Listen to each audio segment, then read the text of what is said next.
Delivery boy ಆಗಿ ಕಾಣಿಸ್ಕೊಂಡಿದ್ದೀರಾ. ಅದೇ ಕೆಲಸನ ಮುಂದುವರಿಸಬೇಕು ಅಂತನಾ ಅಥವಾ ಬೇರೆ ಬೇರೆ ಕೆಲಸಗಳಿಗೆ ಅಪ್ಲಿಕೇಶನ್ ಹಾಕ್ತಾ ಹೋಗ್ತಾ ಇದ್ದೀರಾ? ಎಲ್ಲೂ ಕೆಲಸ ಸಿಗದೇ ಇರೋ ಕಾರಣ ಪಾರ್ಟ್ ಟೈಮ್ ಆಗಿ ಡೆಲಿವರಿ ಬಾಯ್ ಆಗಿ ಕೆಲಸ ಮಾಡ್ತಾ ಇರ್ತೀನಿ. ಸೊ ಮನೆ ಜವಾಬ್ದಾರಿ ಎಲ್ಲ ನನ್ನ ಮೇಲೆ ಇರುತ್ತಲ್ಲ, ಸೊ ಹಾಗಾಗಿ ಡೆಲಿವರಿ ಬಾಯ್ ಪಾತ್ರ ಮಾಡ್ತಾ ಇದ್ದೆ. ಇವನು ರಾಘವೇಂದ್ರ ಮನೆಯವ್ರಿಗೋಸ್ಕರ ಏನ್ ಬೇಕಾದ್ರೂ ಮಾಡೋಕೆ ರೆಡಿ. ಮನೆಯವರು ಮಾತ್ರ 3 ಕಾಸಿನ ಬೆಲೆ ಕೊಡಲ್ಲ. ಹೇಗೆ ಹರ್ಷ ಅವರು ಈ ಸೀರಿಯಲ್ಗೆ, ಯಜಮಾನ ಸೀರಿಯಲ್ಗೆ ಸೆಲೆಕ್ಟ್ ಆಗಿದ್ದು? ಯಾವ ಥರ ಆಡಿಷನ್ಸ್ ಆಯಿತು, ಹೇಗಾಯಿತು?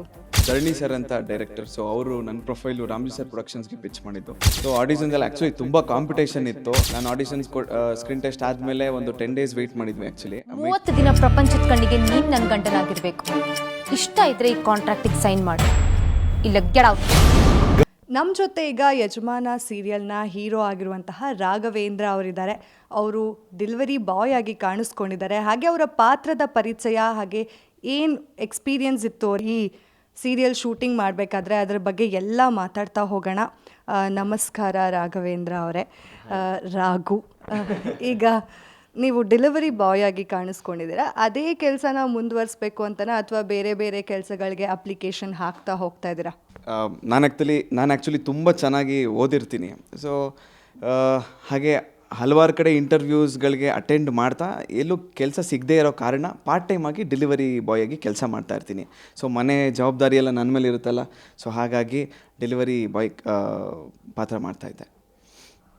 ನಿಮ್ಮ ಫ್ಯಾಮಿಲಿ ಬಗ್ಗೆ ಹೇಳಿ. ಅಂದರೆ ರಾಘು ಫ್ಯಾಮಿಲಿ ಹೇಗೆ? ಯಾಕಂದರೆ ನಾವು ಒಂದಷ್ಟು ಪ್ರೋಮೋಗಳನ್ನು ನೋಡಿದ್ದೀವಿ. ಸೊ ನಿಮ್ಮ ಕುಟುಂಬದ ಪರಿಚಯ ಮಾಡಿಕೊಡೋದಾದರೆ. ಓಕೆ, ಸೊ ನನಗೆ ರಾಘವೇಂದ್ರ ಅವ್ರ ಚಿಕ್ಕಮ್ಮ ಇರ್ತಾರೆ. ಚಿಕ್ಕಮ್ಮ ಮತ್ತು ನನಗೆ 3 ಜನ ತಂಗಿದಿರಿರ್ತಾರೆ. ಅಷ್ಟೇ ನನ್ನ ಫ್ಯಾಮಿಲಿ. ನನಗೆ ತಂದೆ ಇರಲ್ಲ. ಸೊ ಚಿಕ್ಕಮ್ಮ ನನಗೆ ನಮ್ಮ ಅಪ್ಪಂಗೆ 2ನೇ ಹೆಂಡತಿ. ಸೊ ಮೊದಲನೇ ಹೆಂಡತಿ ಮಗ ಅಂತ ಅಂದ್ಬಿಟ್ಟು ತುಂಬ ಏನಂತಾರೆ, ಟಾರ್ಚರ್ ಕೊಡ್ತಿರ್ತಾರೆ. ಲೈಕ್ ಅಂದರೆ ತುಂಬ ಕೆಟ್ಟದಾಗಿ ನೋಡ್ತಿರ್ತಾರೆ. ಸೊ ಲೈಕ್ ವಾಟ್ ಎವರ್ ಅವರು ಏನೇ ನೋಡಲಿ, ನನಗೆ ಫೈನಲಿ ಬೇಕಾಗಿರೋದು ಅವರು ನನ್ನ ಮಗನೇ ಅಂತ ಕರಿಬೇಕು, ನಾನು ಅವ್ರನ್ನ ಅಮ್ಮ ಅಂತ ಕರಿಬೇಕು. ಹಾಗೆ ನನ್ನ ತಂಗಿದಿರು ಅಷ್ಟೇ, ನನ್ನ ಪ್ರೀತಿಯಿಂದ ಅಣ್ಣ ಅಂತ ಕರಿಬೇಕು, ನಾನು ಅಷ್ಟೇ ಪ್ರೀತಿಯಿಂದ ತಂಗಿ ಅಂತ ಕರಿಬೇಕು. ಅಷ್ಟೇ ನನ್ನ ಗುರಿಯಾಗಿರುತ್ತೆ. ಹಾಗೆ ಈಗ ರಾಘು ಅವರೇ, ನೀವು ಇಂಟರ್ವ್ಯೂಸ್ಗೆಲ್ಲ ಹೋಗ್ತಾ ಇರ್ತೀರ. ಈಗ ಜಾನ್ಸಿ ಅವರು ಹುಡುಗನ್ನ ಹುಡ್ಕೋ ಇಂಟರ್ವ್ಯೂಗೆ ಹೋಗಿ ನೀವು ಹೇಗೆ ತಗ್ಲಾಕೊಂಡ್ರಿ? ನಾನು ಆ್ಯಕ್ಚುಲಿ ಬೇರೆ ಇಂಟರ್ವ್ಯೂಗೆ ಹೋಗಬೇಕು ಅಂತ ಹೋಗಿರ್ತೀನಿ. ಮಿಸ್ ಆಗಿ ಆ ಇಂಟರ್ವ್ಯೂಗೆ ಹೋಗ್ತೀನಿ. ಅಲ್ಲಿ ಕೇಳ್ತೀನಿ, ಇದೇನಾ ಅದು ನಾನು ಕೆಲಸಕ್ಕೆ ಬಂದಿರೋದು ಇಂಟರ್ವ್ಯೂ, ಇದೆಲ್ಲ ಹಂಗಿಂಗೇನೋ ಅಷ್ಟೊತ್ತಿಗೆ ವಾಚ್ಮ್ಯಾನ್ ಬಂದುಬಿಟ್ಟು ಮುಂದೆ ನಿಲ್ಲಿಸ್ಬಿಡ್ತಾರೆ. ವಿಧಿ ಇಲ್ದಲೇ ಫಸ್ಟ್ ಹೋಗಿ ಕುತ್ಕೊತೀನಿ. ನಾನು ಆ್ಯಕ್ಚುಲಿ ಸೆಕೆಂಡ್ ಪ್ರೊಮೋದಲ್ಲಿ ಹೇಳ್ತೀನಿ, ಆ್ಯಕ್ಚುಲಿ ಅದು ಅಲ್ಲಿಗೆ ಬ್ರೇಕ್ ಮಾಡ್ತಾರೆ. ಇಷ್ಟ ಇದ್ದರೆ ಸೈನ್ ಮಾಡು, ಇಲ್ಲ ಎದ್ದೋಗು ಅಂತಾರೆ. ಸೊ ಹಾಗಾಗಿ ಅವ್ರ ಆಫೀಸ್ಗೆ ಹೋಗ್ತೀನಿ. ಅಲ್ಲ, ಸೈನ್ ಮಾಡ್ತೀರಾ ಮಾಡಲ್ವಾ, ಹೇಗೆ? ಸೈನು ಮಾಡ್ತೀನಿ. ಯಾಕೆ ಆ ಥರ ಫುಲ್ ಆ್ಯಟಿಟ್ಯೂಡ್ ನೋಡಿಸ್ಕೊಂಡು, ಇಲ್ಲ ನನಗೆ ಹುಡುಗರು ಕಂಡ್ರೆ ಆಗದೇ ಇಲ್ಲ ಅನ್ನೋ ಹುಡುಗಿಗೆ ಯಾಕೆ ಬೀಳ್ತೀರ? ಒಂದು ಸ್ವಲ್ಪ ಸಾಫ್ಟಾಗಿ ನಮ್ಮ ಥರ ಸ್ವಲ್ಪ ಎಲ್ಲ ಮರ್ಯಾದೆ ಕೊಡೋರು, ಗಂಡನ ದೇವ್ರ ಥರ ಪೂಜೆ ಮಾಡುವಂಥ ಹುಡುಗಿರು ಇರಬೇಕಾದ್ರೆ ಅಷ್ಟು ದುರಹಂಕಾರ ತೋರಿಸೋ ಹುಡುಗಿ ಬೇಕಾ ನಿಮಗೆ? ಎಲ್ರಿಗೂ ಅನಿಸ್ಬೋದು, ಇಷ್ಟು ಸ್ವಾಭಿಮಾನ ಇರೋ ರಾಘವೇಂದ್ರಂಗೆ ಅಷ್ಟು ದುರಹಂಕಾರ ಇರೋ ಜಾನ್ಸಿ ಯಾಕೆ ಅಂತ. ಸೊ ಅವರು ಲೈಕ್ ಈ ಕಾಂಟ್ರಾಕ್ಟ್ ಮದುವೆಗೆ ನನಗೆ ಒಪ್ಪಂದಕ್ಕೆ, ಅಂದರೆ ಅವ್ರು ಇದು ಮಾಡ್ತಿದ್ದಾರೆ ಅಂತ ಕೆಲಸಕ್ಕೆ ಗೊತ್ತಾದರೆ ಅದರಿಂದ ಏನೋ ದೊಡ್ಡ ರೀಸನ್ ಇರುತ್ತೆ. ನಾನು ಸೈನ್ ಆಗ್ತಾಯಿದ್ದೀನಿ, ನಾನು ಯೋಚನೆ ಮಾಡ್ತೀನಿ, ನನ್ನ ತಂಗಿ ಮದುವೆಗೋಸ್ಕರ ಸ್ವಾಭಿಮಾನನ ಮಾರ್ಕೋಬಾರ್ದ ಅಂತ ನಾನು ಯೋಚನೆ ಮಾಡ್ತೀನಿ. ನಾನು ಹಂಗೆ ಮಾಡಿದ್ದಕ್ಕೂ ಒಂದು ತುಂಬ ದೊಡ್ಡ ರೀಸನ್ ಇರುತ್ತೆ. ಸೊ ಆ ರೀಸನ್ಗೋಸ್ಕರ ನಾನೊಂದು ಕ್ಷಣ ಯೋಚನೆ ಮಾಡ್ತೀನಿ, ಸೈನ್ ಆಗ್ತೀನಿ. ಅದು ಮುಂದೆ ಹೇಗೆ ಬರುತ್ತೆ ಅಂತ ನೀವೇ ನೋಡಬೇಕು. ಈಗ ಹೋಗಿ ಹುಡುಗರು ಕಂಡ್ರೆ ಆಗದೇ ಇಲ್ಲ, ಅದು 30 ದಿನ ಕಾಂಟ್ರಾಕ್ಟನ್ನೆಲ್ಲ ಸಹಿ ಮಾಡ್ತೀರಾ. 31ನೇ ದಿನಕ್ಕೆ ನಾರ್ಮಲ್ ಆಗಿಬಿಡ್ತೀರಿ ಅಂತ ನಿಮ್ಗೆ ಅನಿಸುತ್ತಾ, ಅಥವಾ ಇಲ್ಲ ಅವ್ರ ಹತ್ರನೇ ತಗ್ಲಾಕೊಂಡ್ಬಿಡ್ತೀರಾ? ಯಾಕೆ ಈ ಥರ? ಇನ್ನೂ ಒಂದಷ್ಟು ಜನ ಹೆಣ್ಮಕ್ಳಿದ್ರು, ಅವ್ರ ಹಾರ್ಟ್ಸ್ನ ಯಾಕೆ ಬ್ರೇಕ್ ಮಾಡ್ತೀರಾ? ಸೊ ಆ್ಯಕ್ಚುಲಿ ಅನಿವಾರ್ಯ ಇಲ್ದಲೇ ನಾನು ಈ ಕಾಂಟ್ರಾಕ್ಟ್ಗೆ ಒಪ್ಕೊತೀನಿ. ಯಾಕೆಂದರೆ ನನ್ನ ತಂಗಿ ಮದುವೆ ಮಾಡೋ ಜವಾಬ್ದಾರಿ ಇರುತ್ತೆ. ಸೊ ನನಗೆ ಎಲ್ಲೂ ಕೆಲಸ ಸಿಗ್ತಿರಲ್ಲ. ನಾನು ಮಿಡಲ್ ಕ್ಲಾಸ್ ಹುಡುಗ. ನನ್ನ ತಂಗಿ ಹಂಗೆ ಬೇಕು, ಆ ಛತ್ರದಲ್ಲಿ ಬೇಕು, ಹಿಂಗೆ ಬೇಕು, ಇಷ್ಟು ಬೇಕು ಒಡವೆ ಅಂತೆಲ್ಲ ಕೇಳಿದಾಗ ಅಣ್ಣನಾಗಿ ನಾನು ಮಾಡಲೇಬೇಕು, ಇಲ್ಲಾಂದರೆ ನನ್ನ ಚಿಕ್ಕಮ್ಮನ ಪ್ರೀತಿ ಸಿಗಲ್ಲ. ಸೊ ಅದಕ್ಕೋಸ್ಕರ ನನಗೆ ವಿಧಿ ಇಲ್ದಲೇ ನಾನು ಇದನ್ನು ಒಪ್ಕೊತೀನಿ ಹೊರತು ಬೇರೆ ಯಾವುದಕ್ಕೂ ಅಲ್ಲ. ಓಕೆ, ರಾಘು ಅಲಿಯಾಸ್ ಇವಾಗ ಹರ್ಷ, ಹೇಗೆ ಅಂದರೆ ನಿಮ್ಮ ಶೂಟಿಂಗ್ ಎಕ್ಸ್ಪೀರಿಯನ್ಸ್ ಹೇಗಿತ್ತು? ಹೇಗೆ ಸೆಲೆಕ್ಟ್ ಆದ್ರಿ? ಸೊ ನಾನು ಸೆಲೆಕ್ಟ್ ಆಗಿದ್ದು, ನಾನು ತುಂಬ ವರ್ಷ ಥಿಯೇಟರ್ ಮಾಡಿ ವೆಯ್ಟ್ ಮಾಡ್ತಿದ್ದೆ, ತುಂಬ ಪೇಷನ್ಸಿಂದ ವೆಯ್ಟ್ ಮಾಡ್ತಿದ್ದೆ. ಸೊ ಧರಣಿ ಸರ್ ಅಂತ, ಅವರು ರಾಮ್ಜಿ ಸರ್ ಪ್ರೊಡಕ್ಷನ್ಸ್ಗೆ ನನ್ನ ಪ್ರೊಫೈಲ್ ಪಿಚ್ ಮಾಡಿದ್ದು.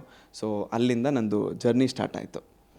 ಹೇಗೆ ಹರ್ಷ ಅವರು ಈ ಸೀರಿಯಲ್ಗೆ, ಯಜಮಾನ ಸೀರಿಯಲ್ಗೆ ಸೆಲೆಕ್ಟ್ ಆಗಿದ್ದು, ಯಾವ ಥರ ಆಡಿಷನ್ಸ್ ಆಯಿತು, ಹೇಗಾಯಿತು? ಓಕೆ, ಧರಣಿ ಸರ್ ಅಂತ ಡೈರೆಕ್ಟರ್. ಸೊ ಅವರು ನನ್ನ ಪ್ರೊಫೈಲು ರಾಮ್ಜಿ ಸರ್ ಪ್ರೊಡಕ್ಷನ್ಸ್ಗೆ ಪಿಚ್ ಮಾಡಿದ್ದು. ಸೊ ಹಾಗಾಗಿ ನನ್ನ ಪ್ರೊಸೆಸ್ ಸ್ಟಾರ್ಟ್ ಆಯಿತು. ಸೊ ಆಡಿಷನ್ಸಲ್ಲಿ ಆ್ಯಕ್ಚುಲಿ ತುಂಬ ಕಾಂಪಿಟೇಷನ್ ಇತ್ತು. ನಾನು ಆಡಿಷನ್ಸ್ ಸ್ಕ್ರೀನ್ ಟೆಸ್ಟ್ ಆದಮೇಲೆ ಒಂದು 10 days ವೆಯ್ಟ್ ಮಾಡಿದ್ವಿ. ಆ್ಯಕ್ಚುಲಿ ವೆಯ್ಟ್ ಮಾಡಿಸಿದ್ರು. ಸೊ ಅದಾದಮೇಲೆ ಓಕೆ ಆಗಿದ್ದು, like happy. First day of shooting ಹೇಗಿತ್ತು? ಅಂದರೆ ಈಗಾಗಲೇ ಒಂದಷ್ಟು ಎಪಿಸೋಡ್ಸ್, ಅಂದರೆ ಒಂದಷ್ಟು ಶೂಟಿಂಗ್ ನಡೆದಿರತ್ತೆ. ಸೊ ಫಸ್ಟ್ ಡೇ ನಿಮಗೆ ಎಷ್ಟು ಎಕ್ಸೈಟ್ಮೆಂಟ್ ಇತ್ತು? ಅಂಡ್ ನಿಮಗೂ ಹೇಳ್ತಿದ್ರಿ ಥಿಯೇಟ್ರ್ ಬ್ಯಾಕ್ಗ್ರೌಂಡ್ ನನಗೂ ಇಂಟ್ರೆಸ್ಟ್ ಇತ್ತು ಅಂತ. ಸೊ ಎಷ್ಟು ಎಕ್ಸೈಟೆಡ್ ಆಗಿದ್ರಿ, ಹೇಗಿತ್ತು?